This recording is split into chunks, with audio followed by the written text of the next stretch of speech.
Well, actually, the agenda that I want to discuss with the North American president is broader than just critical minerals. We have diplomatic relations with the U.S. for more than 200 years.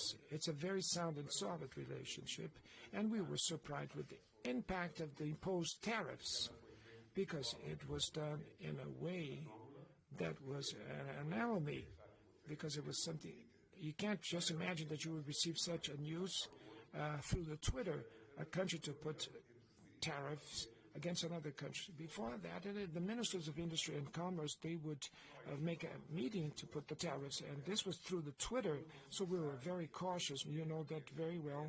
I have in my mind the idea not to make any decisions when I got fever around 39 degrees. We have to wait for the fever to go down, and then you make a decision. And I think that we made the right decisions vis-a-vis the tariff issues.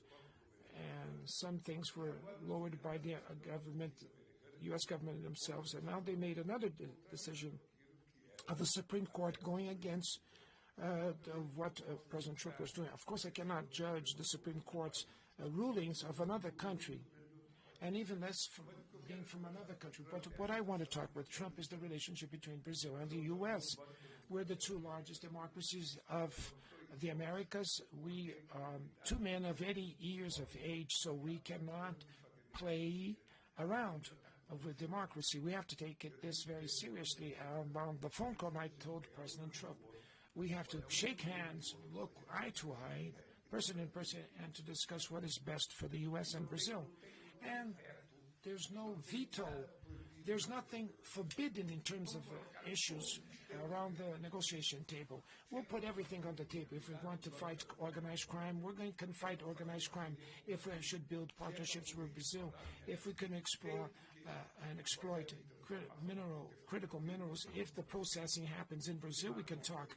What we will not allow anymore is that our critical minerals and our rare earth would be exploited as the iron ore was exploited for so many years, and we just would dig a hole and then we would just sell it abroad. No, we want to transform, process it in Brazil. So that's right. We want to create a national council of mineral policies subordinated to the president's office so that we can take this more seriously in dealing with this new wealth that is being presented in this moment of transition, of energy transition that the world is so much in need. So my agenda with President Trump is a very long agenda. It's a big agenda. On my side, I'm going to discuss trade. I'm going to discuss partnerships with the universities. I'm going to discuss about the people of Brazil that live in the U.S., the immigrants, and I'll discuss any matter that he may wish to do, and even investment. And it's been a long time that we haven't had investment from the U.S. in Brazil. I don't know what's his agenda, but I hope that after this meeting in Washington, we can guarantee that we started to get a very civilized relation once again that is highly respectful from each country, and that we're not going to talk anymore. And we'll always talk on the phone when there's some need for Brazil and the U.S. to talk. And I also would like to say to President Trump that we don't want a new Cold War. We do not want to have interference in any other country. We want to have equal relations with all countries. We want to treat all countries in equal conditions and receive from them the same treatment in equal quotations and egalitarian treatment. And if this is possible to build with the U.S., I think everything will go back to normality. And this is what I expect of my trip to the U.S.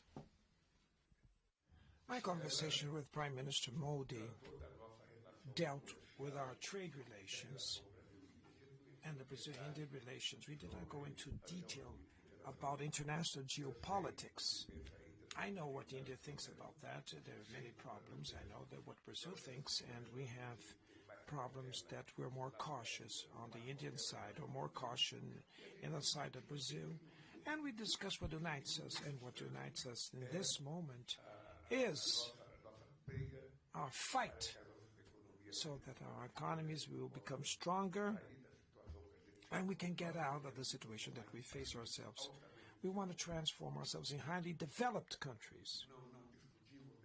we did not discuss that would be a polemic between us. Because I didn't come here to discuss divergence. I came here to discuss convergence between Brazil and India. And I have a lot of affinities with Prime Minister Modi. And I didn't even discuss the details of his agreement with the U.S. That's his problem. And as the agreement that we have make is my problem. I think that this is how we build a trust relationship between people. And it was an extraordinary conversation. I can say to you that it was a very successful conversation for India, and I think it was a success for Brazil. Because there's one thing that is sacred in political relationship, which is trust. Trust that you have in people. When you have confidence in the other, everything is facilitated and makes things happen. It facilitates the lives of the business sector. It facilitates the agreements that we have made between the ministries, many agreements that we signed here yesterday, and we discussed also partnerships on artificial intelligence. All that, I can say to you that with Modi, I have no issue, no matter, no problem. And now, the second thing about the business sector, well, I am talking with the business sector that has already investments in Brazil, all of them speaking very well of their relations with Brazil, all of them speaking very well, that they're going to make more investments in Brazil. So I shouldn't ask them how much you're going to put in, where you're going to invest. That I would be not an educated person if I did ask these kind of questions to them. But I could say to you that for my surprise, that many Brazilian entrepreneurs or businessmen seen the speech of the Indian businessmen and women that listen to the behavior and how they see Brazil. I can say to you that the Indian business representatives are highly optimistic in relation to the investment that they have in Brazil. And this is what I want. Well, the fact of the matter is that for a long time, Brazil advocates that the developed countries and the developing countries, they should form blocs to negotiate together. And that's why we advocate for multilateralism, because if you allow that a small country negotiates to a bigger country, with a bigger country, the agreement will always be harmful for the smaller country. This is the experience that I bring from the trade union and labor movement. You can't allow that a worker alone will negotiate with the employer, with the company. All the workers unite, get together, and confront the company policy, or they'll lose if they do it individually. The international trade is the same thing. We stayed 26 years to reach an agreement, a trade agreement with the UE. It took us 26 years.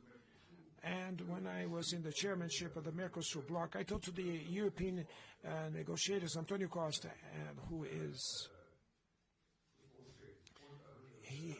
and Ursula von der Leyen, that I wanted to reach an agreement while I was the chairman of the Mercosur bloc, because Brazil had the willingness to set an example to the rest of the world, strengthening multilateralism, especially after Trump announced the tariffs in a unilateral way. So we would have to show that together we can be stronger to win this battle.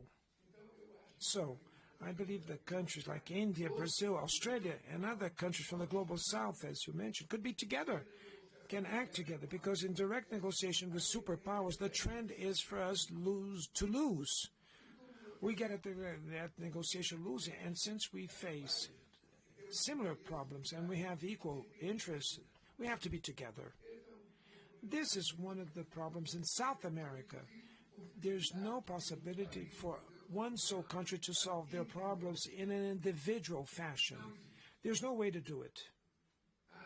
We have to have a forum to discuss things and act together. Otherwise, things will not change. Look, we're demanding for a long time changes in the UN Charter and changes in the permanent members of the UN Security Council, but also changes in other countries. We need to have more people, more countries at the UN Security Council. There's none from the African continent represented, none from Latin America. You only have China from Asia. why India is not a permanent member of the UN Security Council, a country that has 1.4 billion people, of human beings. Why Brazil is not there at the UN Security Council? And why Germany is not there? And Mexico? And why Nigeria is not there? Why is Egypt not there? That is to say, so you have many countries that have more than 100 million inhabitants, and they could help to change the UN, for the UN to go back to be more representative, to function in a way, because the UN as it is today, it doesn't have much efficacy. It doesn't solve any conflict today. It is capable to make a good diagnosis, but it doesn't have the medication for its diagnosis. So if you only know how to do diagnosis and you don't have medication, then you lose credibility. So it's necessary to strengthen the UN, that we wanted to prevail as an institution of vital importance for the maintenance of peace and harmony in the world. So that's why we want to strengthen with the UN, but at the same way, the economic issues. These days, I've found almost for all major heads of state to propose that we have to give a response to what happened in Venezuela and what happened in Gaza and what happened in Ukraine. You cannot allow in a unilateral way that any country, even though it's a very mighty country, it could interfere in another country. That's why you need the UN to solve these matters.